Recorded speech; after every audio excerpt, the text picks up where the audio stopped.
인생을 뭐라고 정확하게 정의할 수는 없으나 아마 틀린 말이 아닌 것 중에 하나가 인생은 떠남의 인생이 아닌가 생각합니다. 애지중지해서 잘 키워놓으면 부모님 곁을 떠나고, 또 직장 다니시는 분들은 더 나은 직장을 향하여서 떠나게 되고, 이웃들과 함께 잘 살다가 또 더 좋은 집을 향하여서 이사를 가면서 이웃들과 함께 떠나기도 하고, 이런저런 이유로 우리는 떠남의 삶을 살아가고 있는 것 같습니다. 그래서 일찍이 히브리서 11장에 보면 인생을 정의하기를 나그네로 살다가 우리 선진들이 갔다, 그렇게 말씀해 주시고 있는 것입니다. 우리가 이 세상을 살아가다가 언젠가는 이 세상도 떠나게 될 것입니다. 우리는 떠나지 않는 삶을 살아가는 사람은 아무도 없습니다. 이런 간단한 인생을 살아가는 동안에 어떤 사람은 괴로워하기도 하고, 어떤 사람은 이게 사랑이고 이게 행복인가 기뻐하기도 하며, 바로 이런 희노애락을 즐기면서 인생은 매일매일을 살아가고 있습니다. 이 세상을 살아가는 동안, 짧은 인생 동안에 우리는 감사하고 기뻐하는 일 속에 살기를 원하는데, 우리 바람대로 되지 않고 왜 이렇게 많은 문제들이 찾아올까요? 그런 가운데서 특별히 우리를 힘들게 만드는 것이 물질의 문제입니다.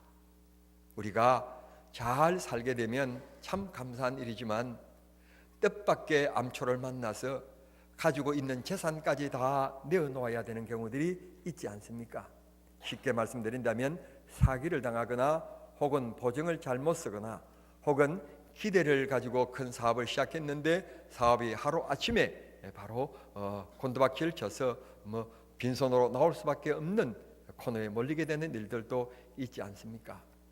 참 인생은 이 세상에 살아가며 힘들게 하는 것 중에 하나가 물질의 문제라고 생각합니다. 그런데 오늘 성경 본문의 말씀에 보면 이 아브라함과 조카 롯이 고향 하란을 떠나서 이국 땅에 와서 살고 있는데, 피부치라고 하는 것은 이들밖에 없습니다. 아브라함은 숙부였고 롯은 그의 조카였습니다. 이밖에 없는데, 오늘 읽은 말씀 13장 1절 2절 말씀에 보면 하나님께서 이들을 크게 축복해 주셔서 이들이 하는 사업이 잘 됩니다. 목축업을 했는데 이들의 양떼들이 많아지게 되었고, 물질적으로 얼마나 부자가 되었는가 하면 금과 은이 풍부하였다. 물질적으로, 돈으로 조금도 아쉬움이 없는 풍족한 삶을 살아가는 삶을 이들은 살았다는 말입니다. 우리가 가난함도 문제가 되는데, 오늘 성경 본문은 너무 부자가 된 것이 문제가 됨을 우리에게 말씀해 주십니다. 그 당시에 말씀드린 것처럼 목축업이었기 때문에 이 자기 집에 일하는 일꾼들이 할 수만 있다면 더 좋은 초장을 차지하기를 원하고, 물 먹이를 적당한 좋은 낮은 곳을 그들이 선호하고 있었기 때문에 그것을 가지고 서로 다투는 일이 비일비재하게 일어난 모양입니다. 그래서 어느 날 아브라함이 조카 롯을 불렀습니다. 우리가 함께 있다가는 숙부와 조카 사이의 문제도 우리가 어렵게 되겠다. 그러니 너는 나를 떠나가라.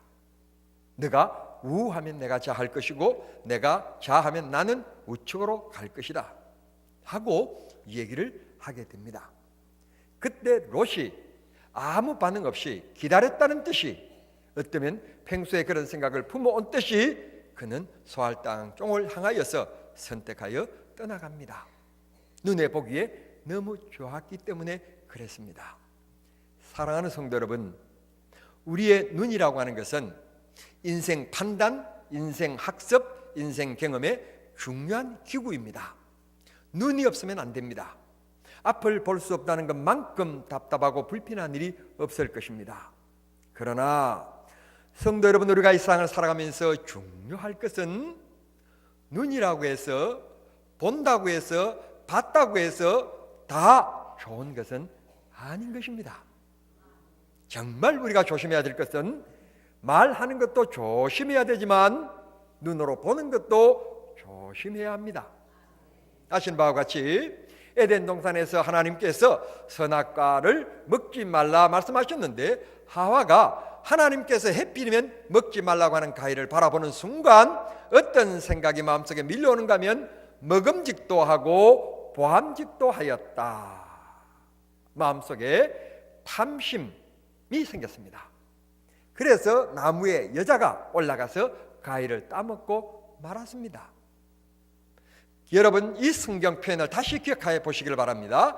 그 과일을 쳐다봤기 때문에 여러분 먹음직도 하고 보암직도 하는 마음의 생각이 자리 잡게 된 것입니다. 하나님이 먹지 말라 했기 때문에 가까이 하지 말아야 되고 손을 대지 말아야 되고 바라보지도 말았어야만 했었습니다. 그런데 바라본 것이 문제가 된 것입니다. 하나님께서 이 땅에 많은 사람들을 만나셨습니다. 만나실 때 특별히 다윗을 만남에 마음에 꼭 맞는 사람이다, 내 마음에 참 합한 사람이다, 그만큼 칭송해 줬던 사람이 다윗입니다. 그리고 다윗이 지금 나라가 전쟁 중에 있습니다. 자기 신하들은 전선에 나가서 적과 싸우고 대치하고 있는 그 시간에 낮잠을 한잠 자고 일어나서 옥상에 올라갔습니다. 그리고 옥상에 올라가서 먼 들녘, 자기가 다스리는 나라의 들녘을 쳐다보는데 그 왕궁 밑에 흐르고 있는 실개천에 어떤 여자가 나와서 덕목을 하고 있었습니다. 그걸 보는 순간 다윗은 욕정과 탐욕을 이기지 못하고 그 여인을 성 안으로 데려오게 만들고 억지로 강간하는 사건이 일어납니다. 보지 않았더라면 괜찮을 것을 봤기 때문에, 그리고 보았으면 믿음으로 절제하고 안 본 것처럼 했으면 좋았을 것인데 믿음이 실패하고 만 것입니다. 욕정이 이긴 것입니다. 그래서 다윗의 일평생 동안 지울 수 없는 큰 오점을 남기게 된 것입니다. 우리가 일상을 살아가면서 가끔 가다가 그런 분들을 봅니다. 남의 물건에 손을 대는 사람을 봅니다. 남의 물건을 보지 않았으면, 그 가방에 무엇을 집어넣는 것을 보지 않았더라면 그 사람은 손에 쇠고랑을 차지 않아도 될 것을 본 것이 문제가 되어져서 여러분 남의 물건에 손을 댐으로 오늘 인생을 망쳐지는 사람들이 한둘이 아닙니다. 사랑하는 성도 여러분, 우리가 잘 봐야만 합니다. 세상 바라보면 안 됩니다. 주님 바라봐야만 합니다. 세상 되어진 일 바라보면 안 됩니다. 하나님의 역사하심을 바라봐야만 합니다. 이걸 가르쳐서 우리는 믿음이라고 말합니다. 믿음으로 바라보면 실수할 일이 없습니다. 탐욕으로 바라보고 욕정으로 바라보기 때문에 그 선택이 잘못될 때가 있고 그 만남이 잘못될 때가 있습니다. 이 세상에 예수를 만나야 할 텐데 가짜 예수를 만나서 인생이 깨지고 가정이 깨진 사람이 한둘이 아닙니다. 여러분, 오늘 우리 모두 예수 만나면 거룩한 삶을 살아갈 수 있습니다. 예수 만나면 절대 손해보지 않습니다. 아름다운 삶을 살아갑니다. 후회하지 않습니다. 여러분, 기쁨 넘치는 인생의 승리자가 될 것입니다. 주님을 만나시기를 바랍니다. 조카, 지금 아무도 없는 이방인들 속에 그 둘밖에 없습니다.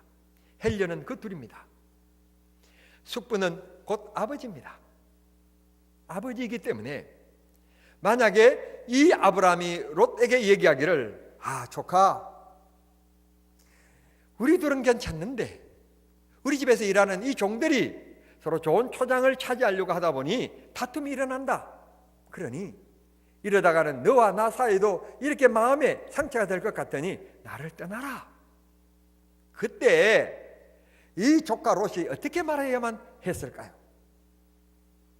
너무 이 장면이 아쉬운 것은 기다렸다는 듯이 롯이 자기가 가야 될 길을 선택하고 떠난 모습을 보면 지금까지 내가 부자가 되고 내가 금과 은이 풍부한 삶을 살아가는 이 성공한 인생의 이 자리에 올라오기까지는 다 내 힘이었고 내 재능이었고 내 능력이었다고 생각했던 모양입니다.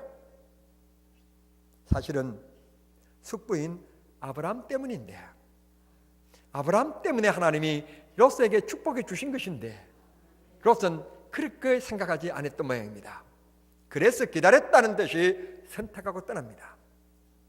이게 기도하고 하나님과 함께 동행하는 숙부 아브라함의 그 숙부인 당신 덕분입니다. 숙부님의 덕분입니다고 하는 것을 조금이라도 깨달았던 사람이라면 적어도 말 한마디는 던졌어야만 했습니다.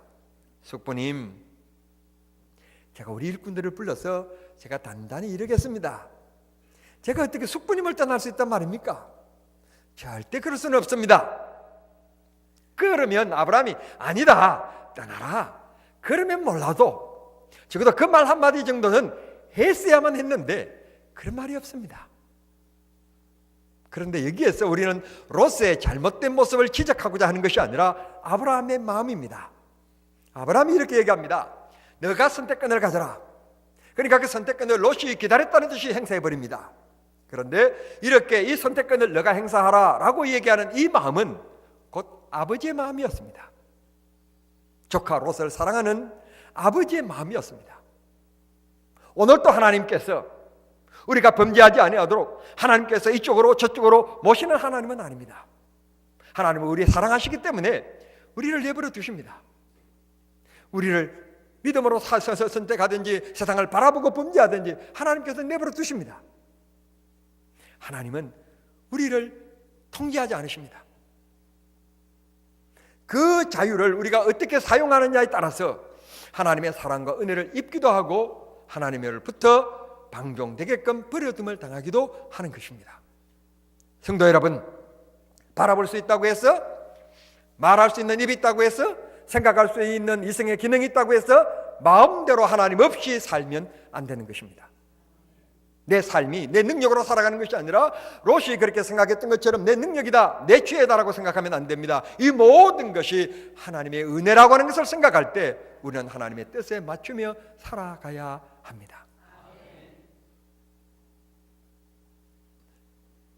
전 경북대학교 총장이었고 교수였던 박찬석 박사가 세월이 흘러가서 경북대학교 교수가 된 다음에 아버지의 심정을 그때 깨닫고 쓴 편지 한 장이 있습니다.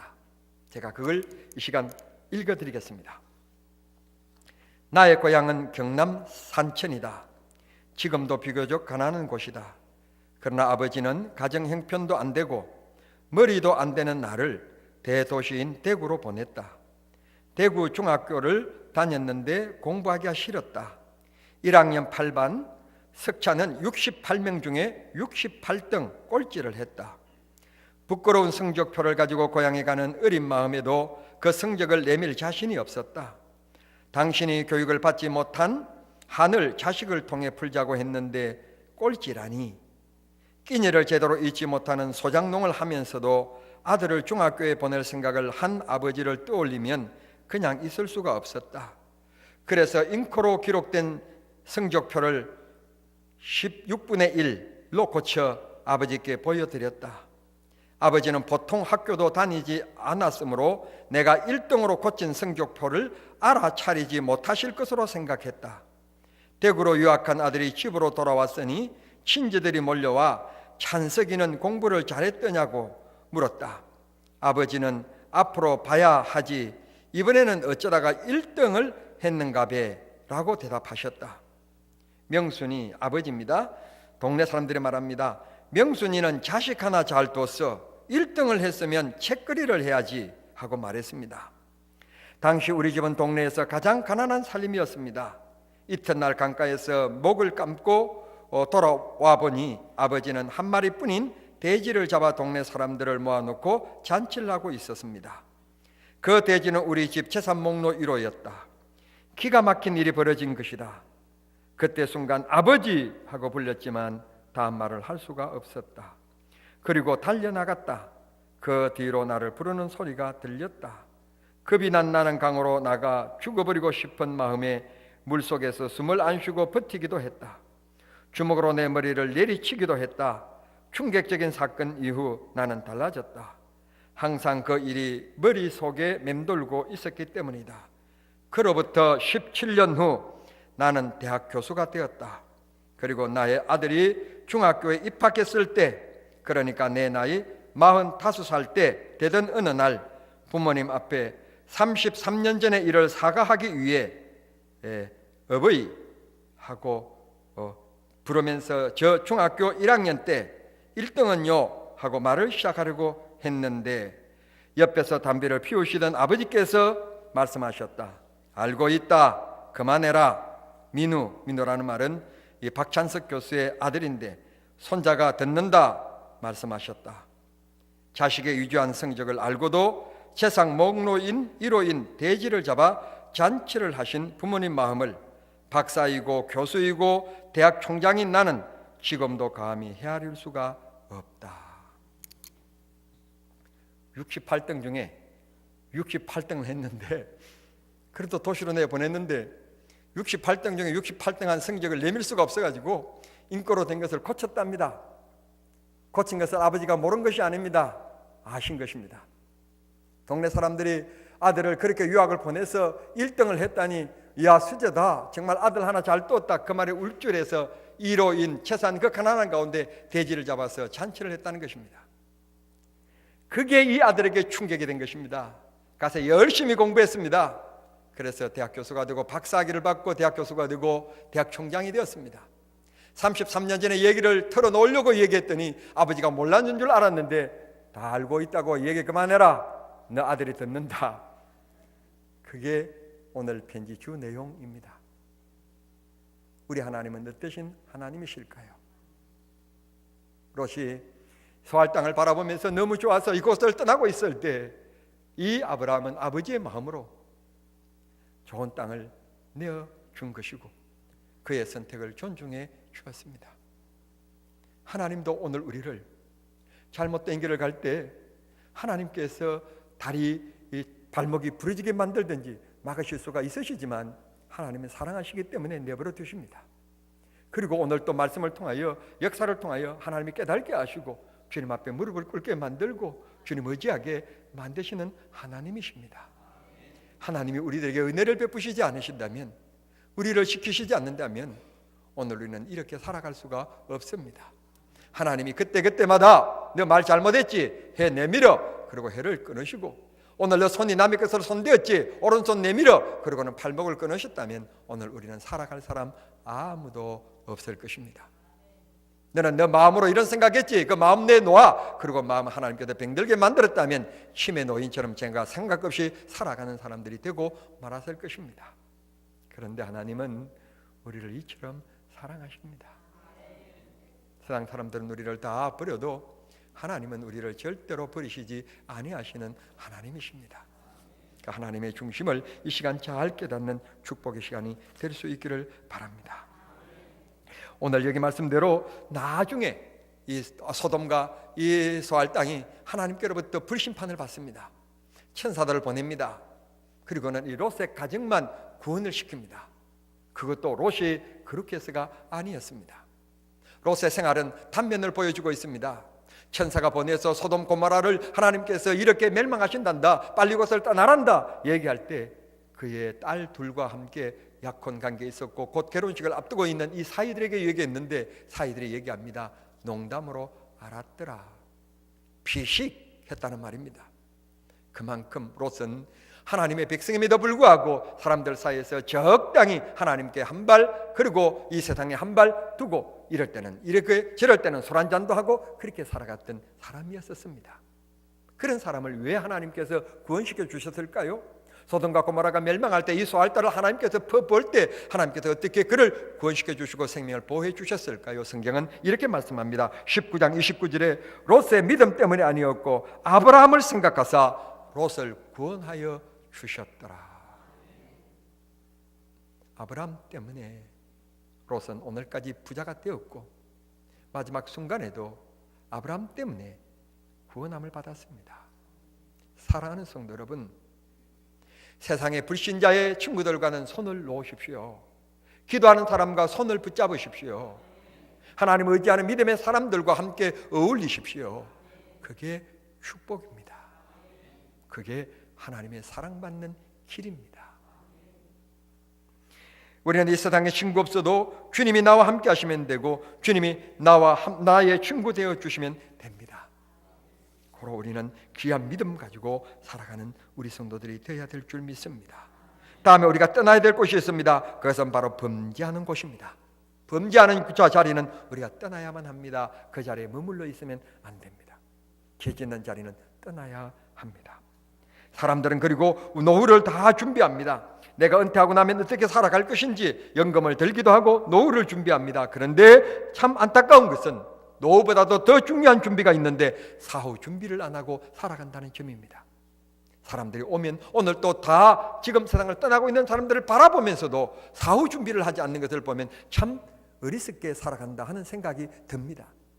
여러분, 많이 배운 사람이면 뭘 합니까? 자기가 죽는다는 사실을 알면서도 준비하지 않는 이 어리석음, 이건 하나님이 은혜를 부어주시지 아니하시면 절대로 사후 준비를 못하는 것입니다. 하나님이 은혜 주셔야 이 땅 위에 노후 준비보다도 더 중요한 것은 사후 준비인데 우리는 주님 만날 천국 갈 준비를 우리는 하며 살아야 될 줄 믿습니다. 보십시오. 소돔과 고모라는 대도시였습니다. 사람 살아가기 좋은 문명이 발달한 곳이었습니다. 그런데 일순간에 무너지고 말았습니다. 어쩌면 대한민국 경제가 오늘 있기까지 우리 아버지들이 배고프며 꽃갱이질을 하며 을람에 가서 총을 맞으며 피 흘리면서 이 나라의 경부고속도로를 내고 산업화를 이루었는데 어쩌면 오늘 오후에 아니 내일 핵폭탄 하나 때문에 이 땅이 잿더미가 될는지도 모릅니다. 미국이 우리를 지켜줄 거라고 생각하십니까? 중국이, 러시아가, 우방국들이 아닙니다. 하나님이 지켜주셔야 합니다. 긴급한 문제입니다. 우리가 이렇게 넋을 놓고 있을 때가 아닙니다.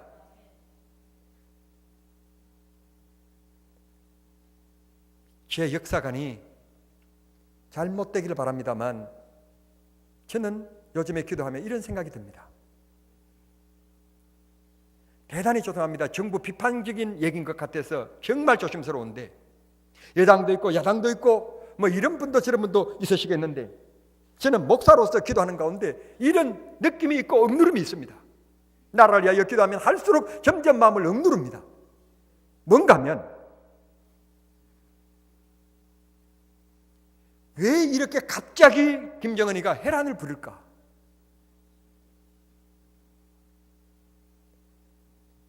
언제나 범죄할 때는 하나님이 바벨론이나 다른 아수르나 다른 막대기를 항상 사용하셨음을 여러분 기억하셔야 됩니다. 이 나라가요, 모든 하는 정책마다 하나님 앞에 말씀을 벗어나고 하나님과 대치되어지는 일들만 해요. 강화문에 촛불 시위가 일어났습니다. 이유가 뭡니까? 제왕적 대통령 직검제 때문에 그렇다. 그러니까 이것을 분권화시켜야 된다.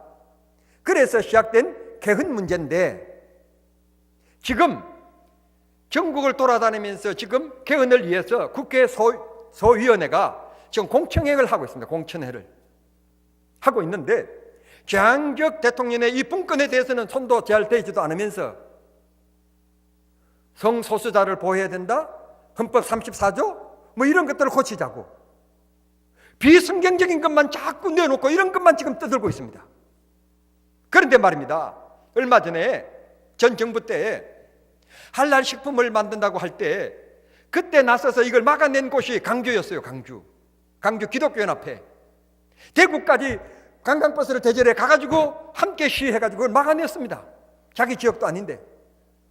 이번에도 부산, 대구, 대전, 전주, 어디지 또 8개 지역인데 이 헌법 개정안을 위해서 지금 공청회를 하고 있는 지역이 있는데 얼마 전에 대전에서 3만 명이 모였는데도 못 막아냈어요.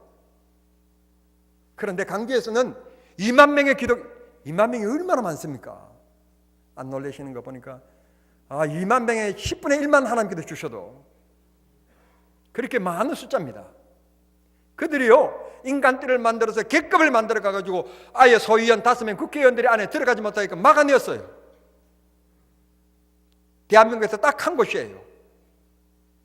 대구고 부산이고 대전이고 못 막아냈습니다.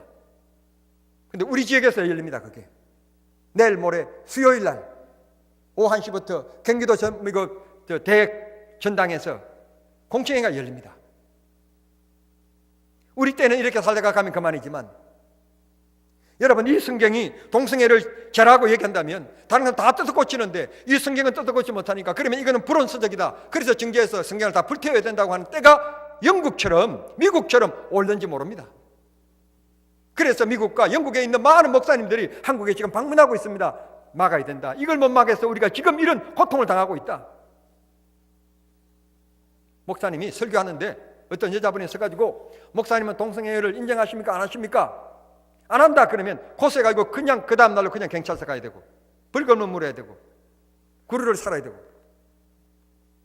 여러분, 이런 때가 곧 오게 될는지 모른다. 또 이단은 얼마나 또 날개칩니까? 그러니까 하나님께서요, 정신 차리라고 김정은이를 사용하셔가지고 이 땅에 자꾸 하는데, 못 깨달아. 영적인 하나님을 바라보는 의지하는 믿음이 있어야 될 텐데 믿음의 영이 열리지 않았으니까 못 깨닫는다는 말씀이에요. 하나님께 돌아가면 하나님이 해결해 주실 거예요. 고쳐야 될 법조문은 안 고치고 인권위원회를 국가기관으로 객상시키겠다고 그러고, 그래서 소수인권자, 아예 국민학생들부터 성교육을 시켜가지고 성자유함을 하고 성의 자유 선택권을 가지게 만들어서 섹스를 하든지 말든지 교육을 바로 시키자, 이런 추로 나가고 있는 나라 대한민국.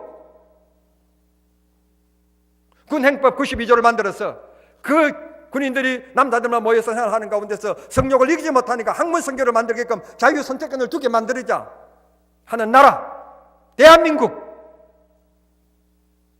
어찌 하나님께서 이 나라를 그냥 보고 계시겠습니까? 승자자를 피를 흘리시면서 이 나라에 아름답게 교육관을 세우고 병원을 세우고 오늘의 복음을 전해준 이 아름다운 순교자의 그 위에 세워진 대한민국인데, 어찌하여서 대한민국이 이렇게 됐다는 말씀입니까? 이걸 누가 막아내야 됩니까? 국회의원들도 제정신이 아니고 나라의 지도자들도 지금 제정신이 아닌데 기독교인들밖에 없습니다. 아멘. 난 바로 여러분들밖에 없어요. 이제는 앉아서 주여 주여 하고 기도만 해만 돼야 될 때가 아니라 적극적으로 나서서 우리가 몸을 부다치고 몸부림치고 이렇게 싸움하는 게 아니라 우리 의사를 우리가 표현할 수 있게끔 모여야 될 때 모여야 돼. 이제 모이지 아니하면 시장을 뽑고 도지사를 뽑고 국회의원을 뽑고 대통령을 뽑는 표와 연결되어 있기 때문에 우리가 모이지 아니하면 이제는 눈도 깜짝하지 않아요. 눈도 깜짝하지 않아요. 모여야 돼요.